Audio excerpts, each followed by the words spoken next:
Dia 80. Êxodo capítulo 32. Mas vendo o povo que Moisés demorava para descer do monte, reuniram-se todos ao redor de Arão e disseram: Faça deuses que sirvam de guias para nós, pois a Moisés, esse homem que nos tirou do Egito, não sabemos o que aconteceu. Arão respondeu-lhes: Tirem as argolas de ouro das orelhas de suas mulheres, de seus filhos e de suas filhas e tragam-nos a mim. Então o povo tirou das orelhas as argolas de ouro e as trouxeram a Arão. Ele as recebeu, derreteu o ouro e com ferramentas próprias fez um bezerro fundido. Então disseram: Israel, esse é o seu Deus que tirou você do Egito. Ao ver isso, Arão edificou um altar diante do bezerro e anunciou: Amanhã vamos fazer uma festa ao Senhor.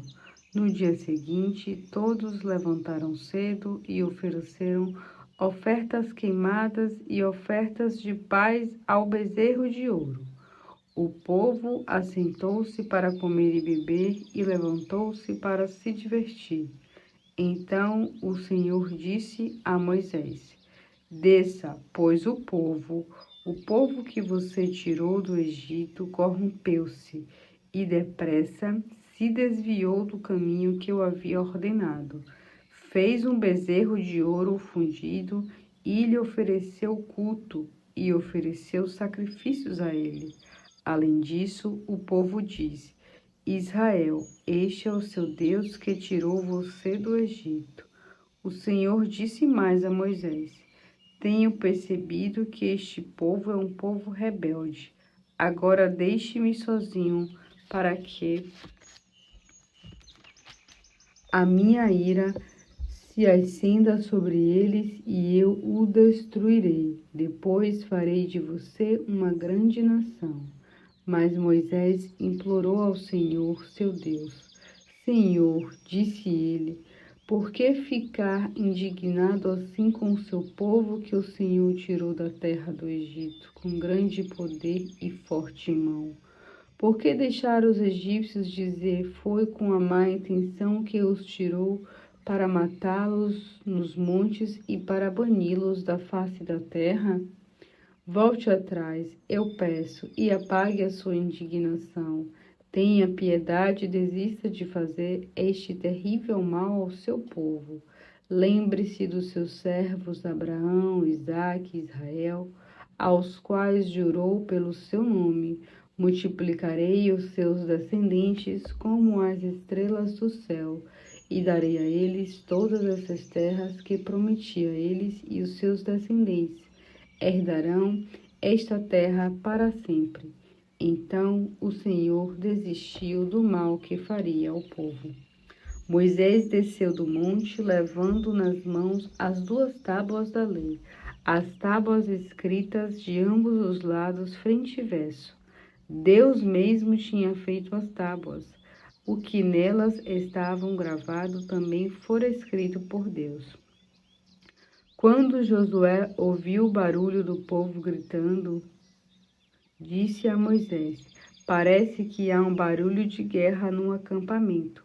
Nada disso, disse Moisés. Não é nem barulho de vitória nem de derrota. Na verdade, ouço gente cantando. Quando Moisés se aproximou do acampamento e viu o bezerro e as danças, ficou furioso. Ele jogou as 2 tábuas de pedra no chão, quebrando-as ao pé do monte. Em seguida, pegou o bezerro que eles tinham feito e derreteu. Depois moeu, reduzindo a pó, e espalhou na água e fez os israelitas beberem aquela água. Depois Moisés perguntou a Arão: O que foi que esse povo fez a você para que você o levasse a cometer um pecado tão grande? Arão respondeu: Não fique irado comigo, meu senhor. Você sabe como este povo está sempre pronto para fazer o mal. Eles me disseram: faça a deuses que sirvam de guias para nós, pois a Moisés, o homem que nos tirou do Egito, não sabemos o que aconteceu. Então eu disse a eles: quero que me tragam o ouro que tiverem. O povo trouxe-me ouro, eu o joguei no fogo e veja só, surgiu este bezerro. Moisés viu que o povo estava desenfreando e que Arão o deixou completamente fora do controle, tendo se tornado objeto de zombaria para os seus inimigos. Então ficou em pé à entrada do acampamento e disse: quem é do Senhor, venha até mim. Logo foram para perto deles os filhos de Levi.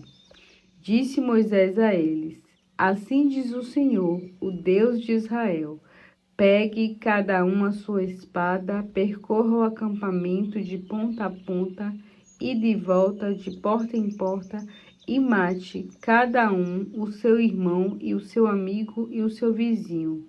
E fizeram os levitas conforme as palavras de Moisés. Naquele dia foram mortos cerca de 3.000 homens. Moisés então falou aos levitas: hoje vocês se consagrarão ao Senhor, pois nenhum de vocês poupou seu filho ou seu irmão, de modo que o Senhor os abençoou hoje. No dia seguinte, Moisés disse ao povo: vocês cometeram um terrível pecado, mas eu subirei novamente ao Senhor e talvez consiga obter o perdão pelo pecado de vocês. Moisés voltou ao Senhor e disse: o povo cometeu grande pecado fazendo deuses de ouro. Mas agora lhe imploro, perdoe os pecados deles, senão peço que me risque do livro do Senhor que o Senhor escreveu. O Senhor respondeu a Moisés: riscarei do meu livro todo aquele que pecar contra mim. Agora vá e conduza o povo ao lugar que lhe falei. Esteja certo de que o meu anjo irá à sua frente, porém, no dia da minha visitação, eu os punirei pelos seus pecados. E o Senhor lançou grande castigo sobre os israelitas, por causa do bezerro que Arão tinha feito.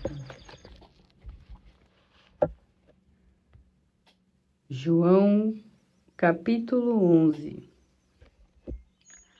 Havia um homem chamado Lázaro que estava doente. Ele era de Betânia, do povoado de Maria e de sua irmã Marta.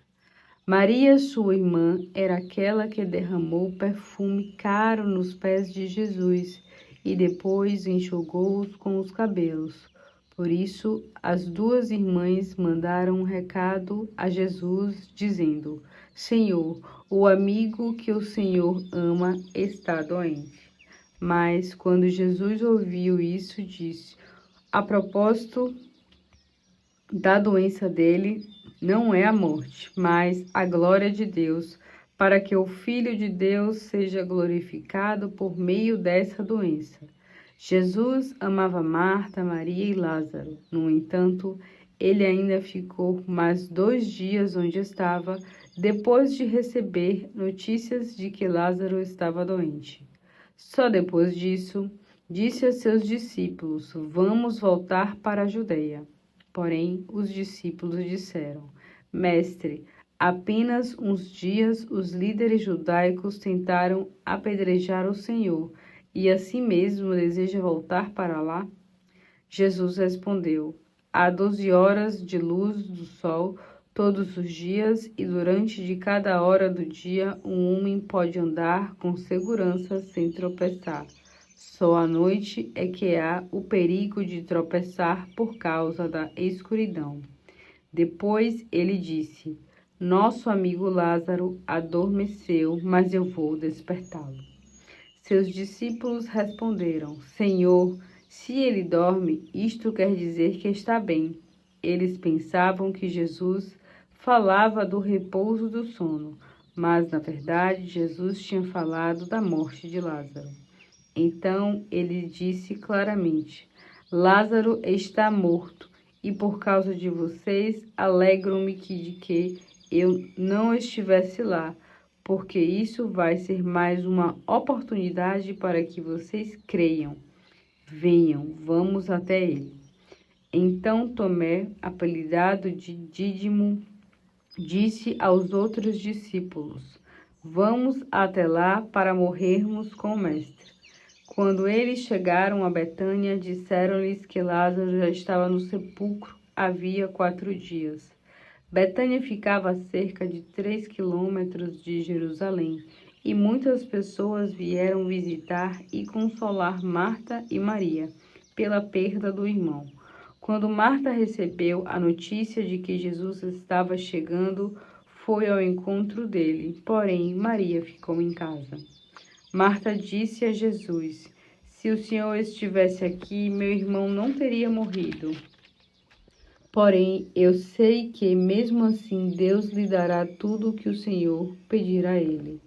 Jesus disse: O seu irmão vai ressuscitar. Sim, disse Marta, eu sei que ele vai ressuscitar no dia da ressurreição, no último dia. Jesus disse: Eu sou a ressurreição e a vida.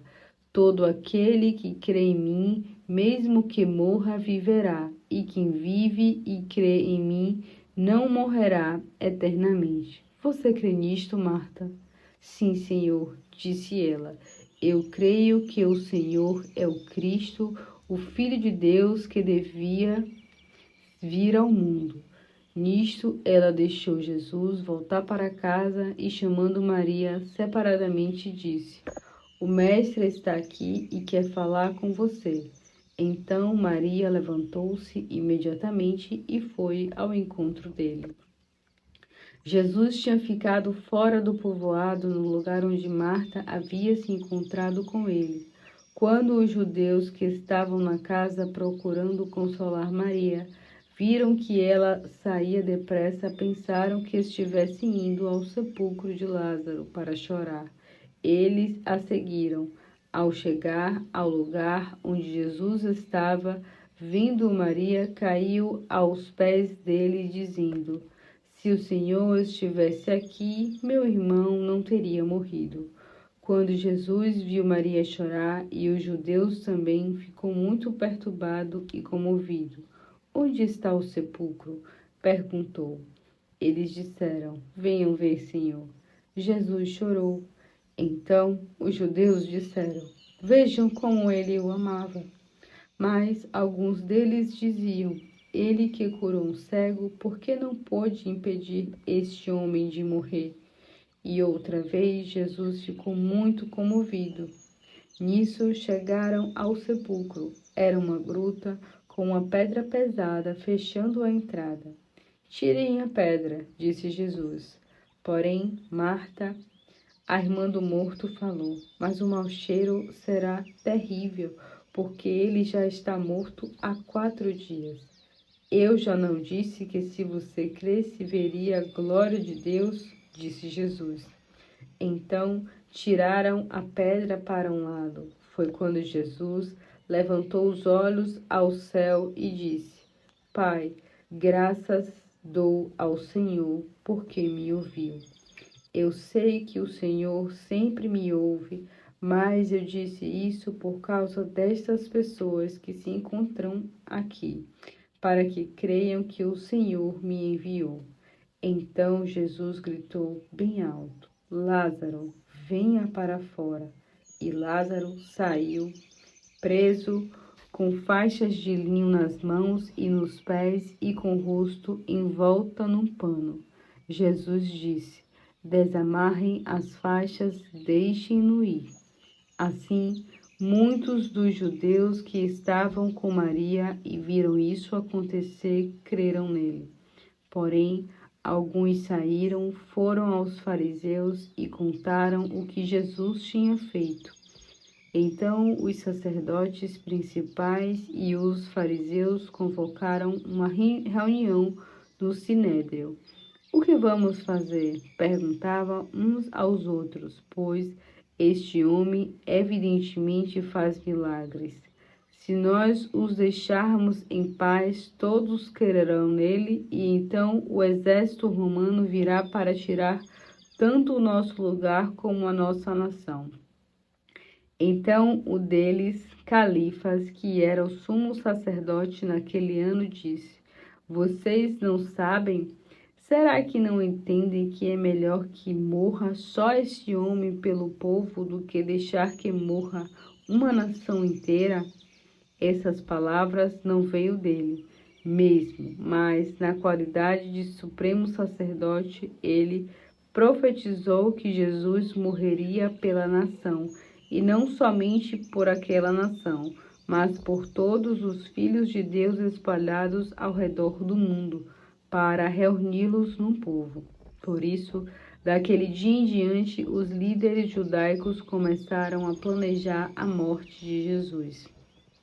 Então, Jesus parou com seu ministério público e deixou Jerusalém.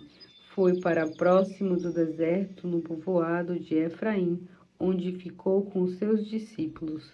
A Páscoa, uma festa judaica, estava próxima e muita gente do campo chegou a Jerusalém dias antes para poder participar da cerimônia de purificação antes de começar a Páscoa.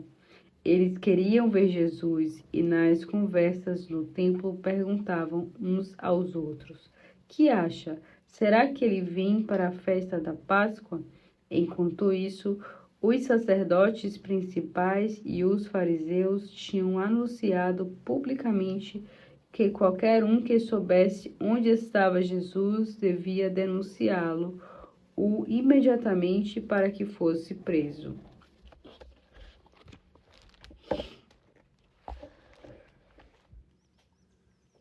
Provérbios capítulo 8.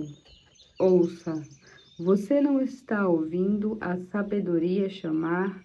Não ouve o discernimento da vida, convidando a todos no alto dos montes, nas estradas e encruzilhadas, nas praças e ruas da cidade, à porta de cada casa, à entrada da cidade, portas adentro?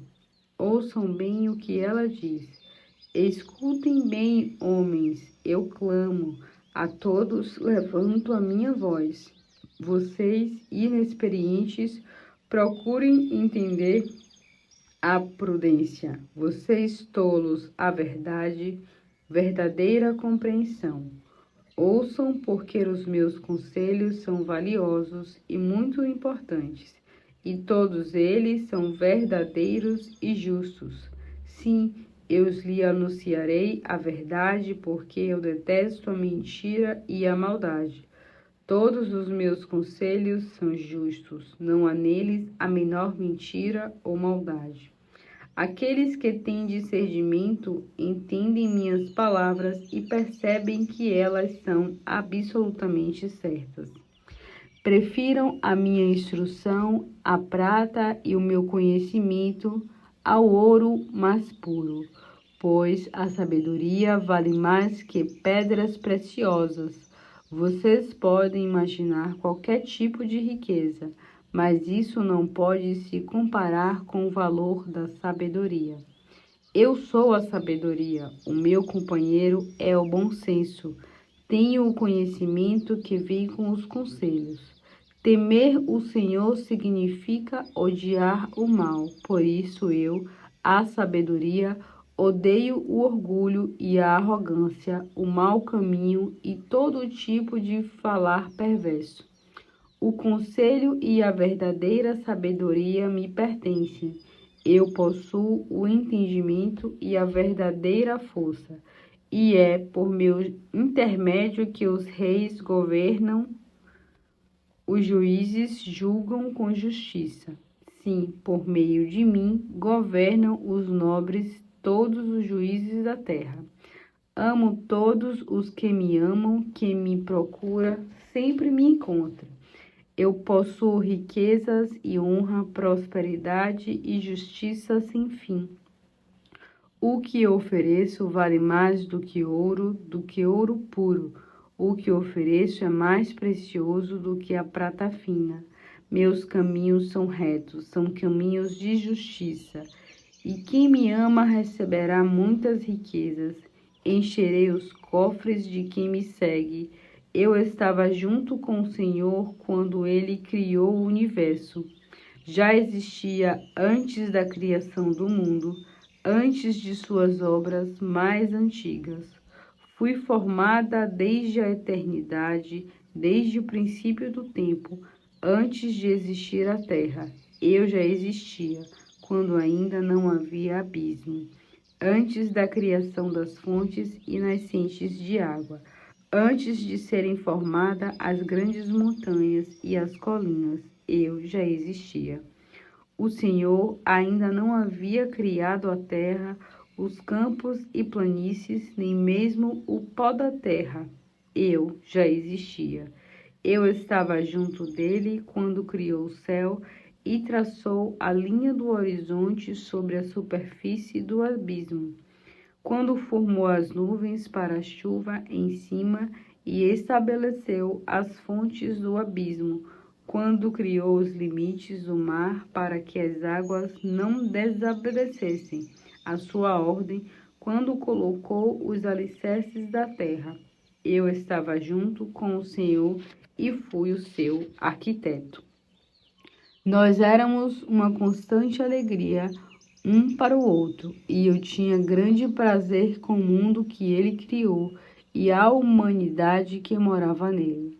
Por isso, meus filhos, ouçam-me. Felizes são aqueles que guardam os meus caminhos. Ouçam os meus conselhos e serão sábios. Não os desprezem. Quem me ouve e obedece, quem procura vive sempre ao meu lado. Esse será muito feliz, porque todo aquele que me acha a vida e recebe a aprovação do Senhor. Mas quem me rejeita faz um grande mal a si mesmo. Todos os que me odeiam amam a morte.